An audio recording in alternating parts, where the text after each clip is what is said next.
Please get your popcorn and chainsaws. It's time for Phloneme.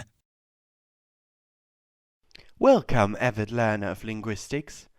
This video is going to deal with word formation processes, focusing on the general patterns that we use when we create snazzy new words. Let's hit it then, chaps.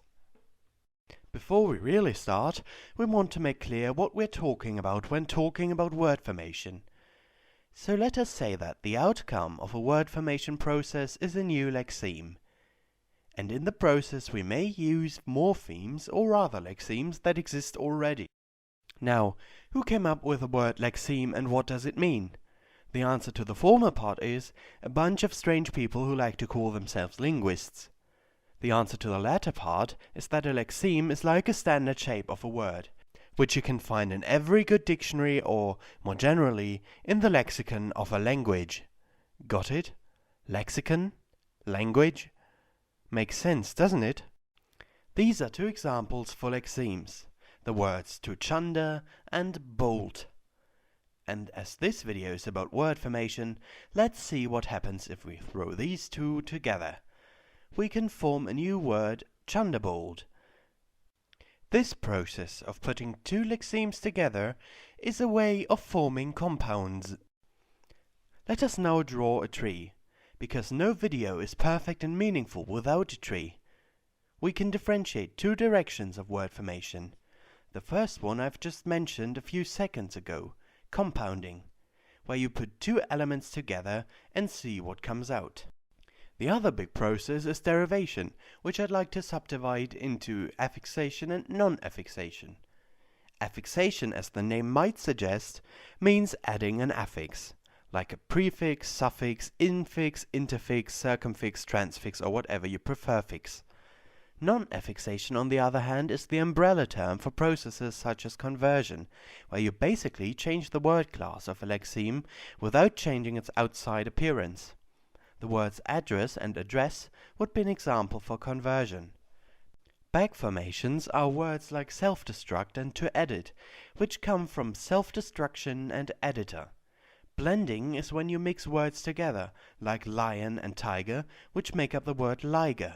And clipping is when you play psycho killer and slice words like bread, shortening perambulator into the word pram. You might just ask now, what about inflection, if you know what that is? Well, inflection does not produce new lexemes, so it's not a word formation process.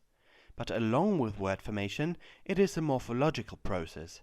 You can also remember that the differentiation between inflection and derivation might become important because you need them for the morpheme analysis of a lexeme. You can learn more about that by clicking on the orange button in the bottom right corner. Now let me point out the difference between inflection and derivation. First of all, if you stumble upon the term lexical, it refers to derivation, whereas grammatical refers to inflection. Derivation is a process which forms new lexemes. Inflection's job is to transform such lexemes into their respective word forms to make them fit into a sentence pattern. An example for derivation is adding the suffix full to the lexeme respect, resulting in the word respectful. If you add the prefix dis, you get disrespectful. An example for inflection is the conjugation of the verb to go into went, or even adding the third person s, forming goes. You probably recognize that this example of derivation changed the word class of our original lexeme. It has changed from a noun into an adjective. Such things cannot occur with inflection, as it merely produces the word forms of a lexeme, and these are all fixed. And now, what you should know about inflection in English. The English language has no more than 9 inflectional endings. These are the plural s, the third person s, the genitive s, the comparative ending the superlative ending est, the progressive ing, the simple past morpheme, which here stands for all irregular forms as well, the past participle morpheme, and the adverbial li. Remember that these are morphemes, so they all have different allomorphs as well. And finally, what we can use for derivation, and that would be all sorts of affixes like d, in, un, able, less, full, if, ing, which in this case forms gerunds, and combining forms like tele, photo, ology, graph, as well as any other existing lexeme. This should suffice for now.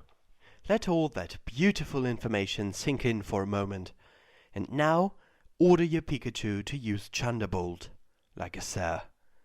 And if you like this video, please give me a thumbs up and subscribe to my channel.